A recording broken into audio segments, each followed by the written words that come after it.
What's up, guys? So this is a bit of an impromptu video. As you can see, I wouldn't expect, if I were you, I wouldn't have the expectation of seeing Arsenal jerseys in the background and really fancy mics and all that, because this is, well, like I said, it's impromptu. And I created this page maybe a year and a half ago, maybe, yeah, season and a half ago,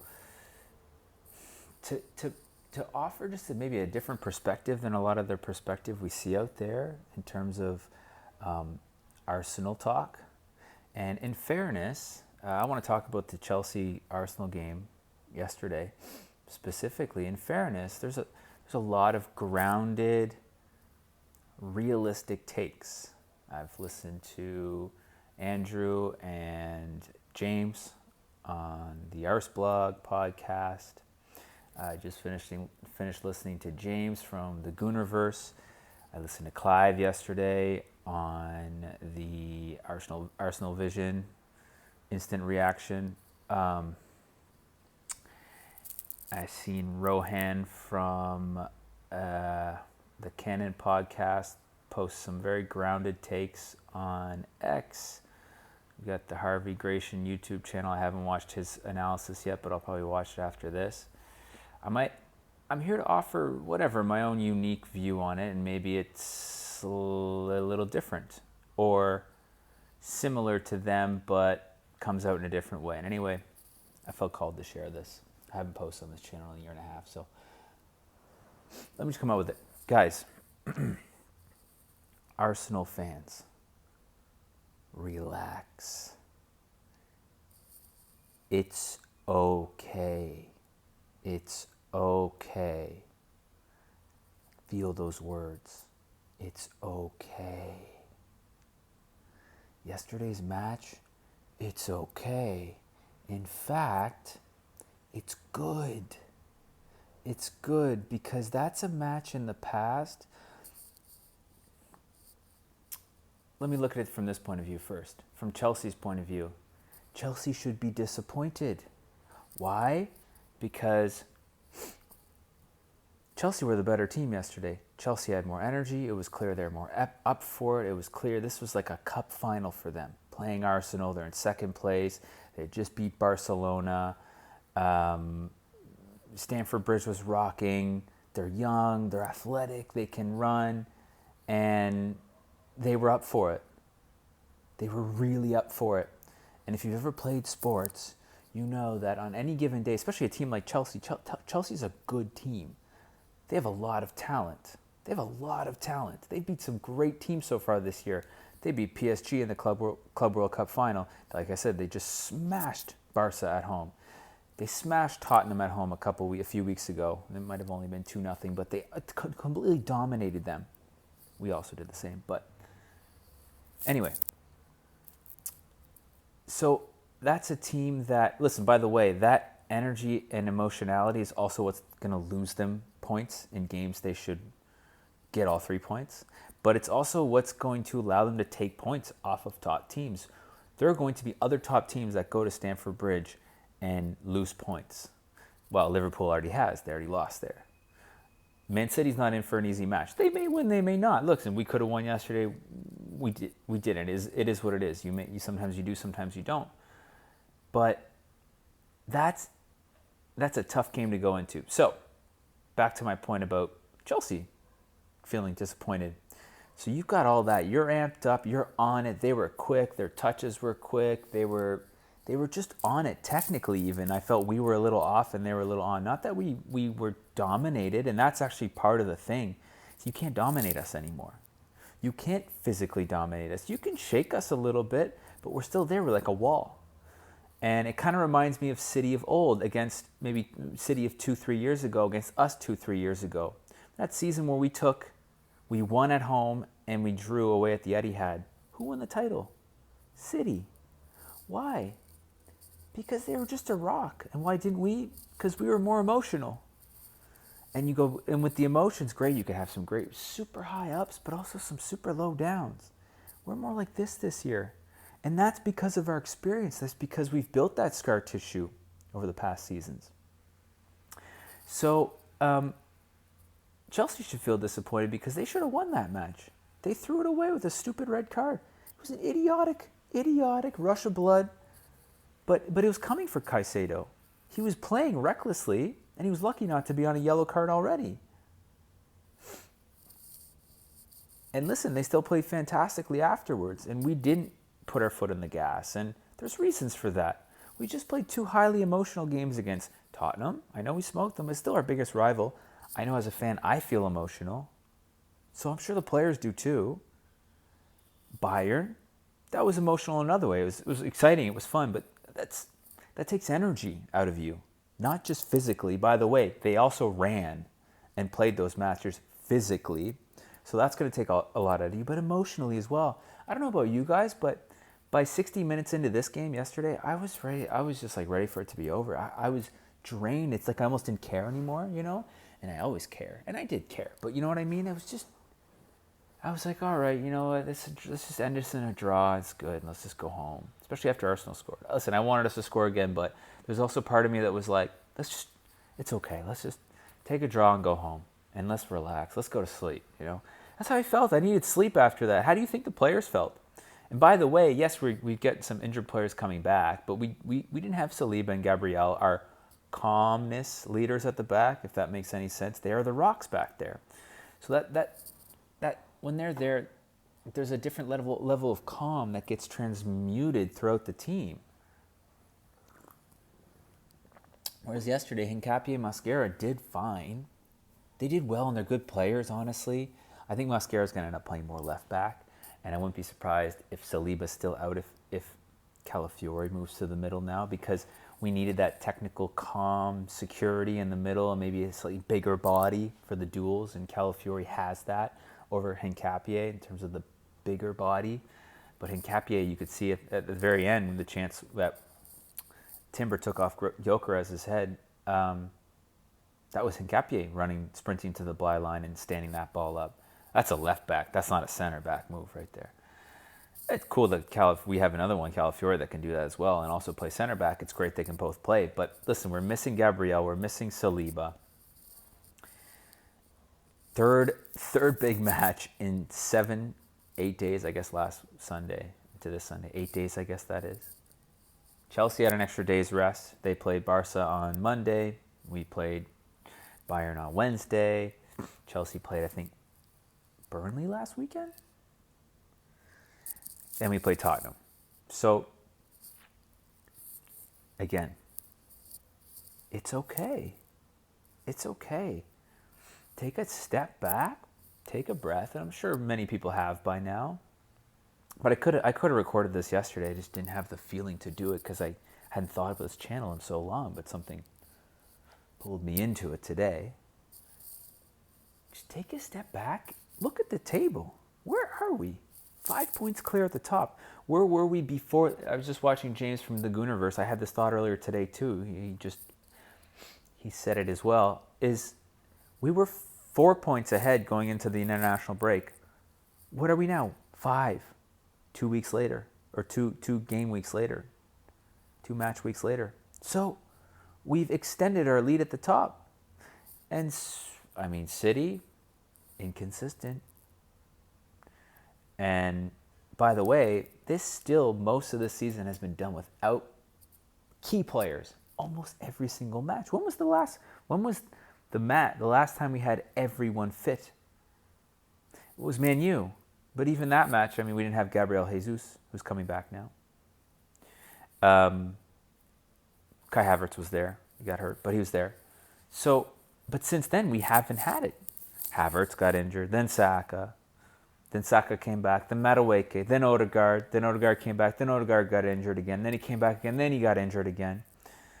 Then Martinelli, then Gyökeres. Who else? I mean, so many players. The only area that hasn't been affected now, and our defense was solid in terms of injuries for a while, and then we got, Gabriel and Saliba, and it is what it is. That too, guys, it's okay. Just see it as part of the journey. It's like life. Life isn't just this fully on, straight up journey. It would be boring as fuck if life was like that. And it would be boring as fuck, honestly. Yes, I know for the anxiety levels, it might be fun just to be 12 points up right now, but we'd still have anxieties. We go, wow, now we're 12 points up. Oh my God, if someone comes back from that, it's just all-time, collapse, and we're going to be the butt of the joke forever. So the bottom line is just embrace it. This is a title race, and we're in it. We're leading it.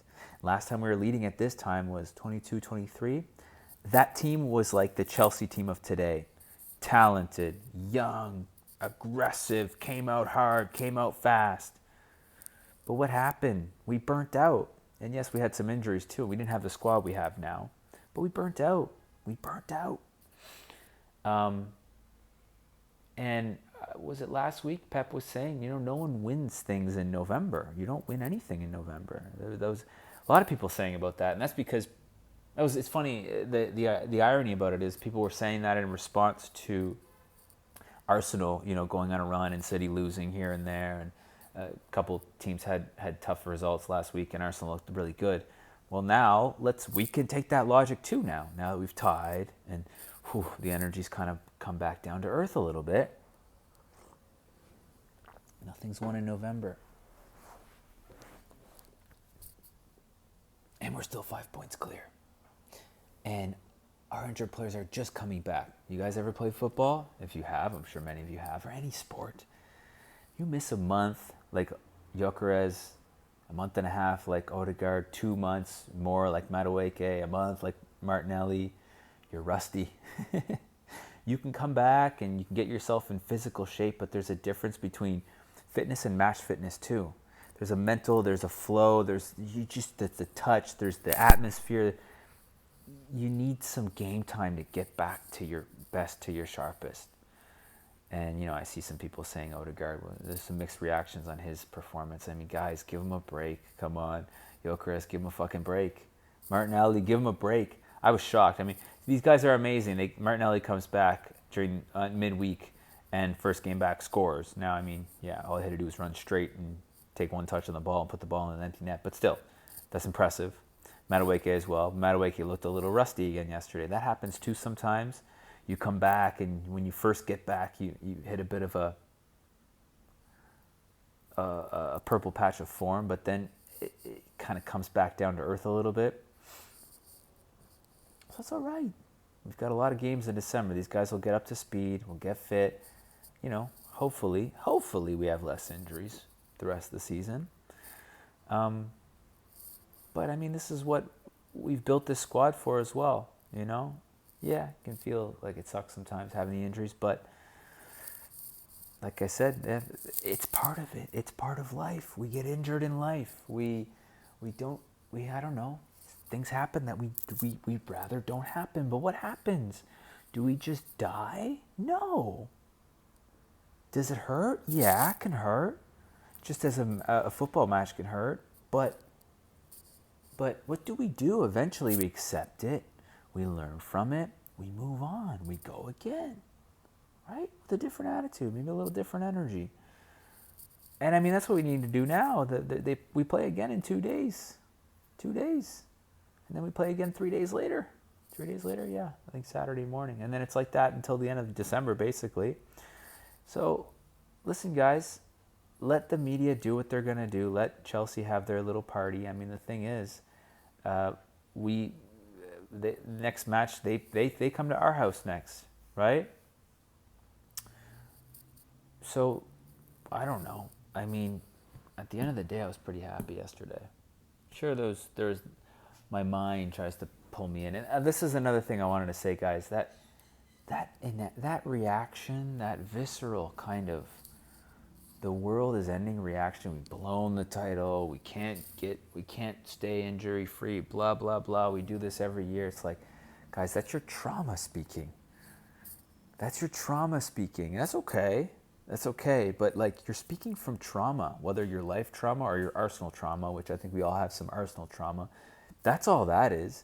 Because again, when you just look at the table, look at the matches, look at the away grounds we've gone to. Old Trafford, St. James's Park, Anfield, now Stamford Bridge. The Stadium of Light too, that's not an easy ground to go to, and they're going to steal points off people at home, Sunderland as well, off big teams. Just watch, guys. And I've realized as well, the team that wins this season is not going to have 95 points. This isn't City and Liverpool running through the league, and maybe that's partly because there's no team quite that good, but also partly because everyone's good now. Every team on any given day, they have athletes. Every team in the Premier League, athletes, technicians, the tactics, the running, the athleticism, the power, every game is breakneck. We haven't had an easy game this season other than maybe Nottingham Forest, maybe West Ham, Leeds. By the way, Leeds was pretty easy for us. Man City made pretty tough going of it yesterday, or Saturday was it. So it's a different league now too. It's a different time. There's more money in the league, more teams with more money. I mean, when City were running through everyone, there was no Newcastle with Saudi money, right? Or at least if there was, they're very early on, in that. Chelsea was kind of going through some turmoil. Nottingham Forest, Sunderland bought a whole new squad before coming to the Premier League, right? So we can shift our expectations around that too. But also be in the moment, enjoy the moment, and if it hurts, it hurts. Let that happen too. But we don't always need to react to these emotions and just go doomsday on this whole fucking bitch, Like, guys can relax. And listen, I'm a culprit too sometimes. Listen, this one I handled well. The Man City draw I handled well, and I felt people were overreacting at that one. Even the Liverpool loss, I'm feeling okay about that. The one that hurt me was the Sunderland draw. That was more circumstance, like, we played so well in the second half, and yes, we were dying, and honestly, the goal might have been coming, but we were so close to holding off, and that 3 points would have felt really good. So that was more that. But even in hindsight, like I said, that's a good point. Or whatever, it's neutral. It's not terrible. It's not the end of the world. Maybe it's not good, but anyway, like I said, I felt called onto here to share my perspective on the match. Maybe I'll feel called to come back after Brentford. Maybe not. I do have a good amount of time in my hands right now in my life, and just been kind of waiting to see what comes next, and maybe this is it, maybe not. So anyway, if you listen, thank you. I'm sure not many of you will listen. I think I've got like 3-4 views on all my videos, if that, in the past. But that's all right. If you're here, thank you. And God bless. And come on, Gunners. Come on, you Gunners.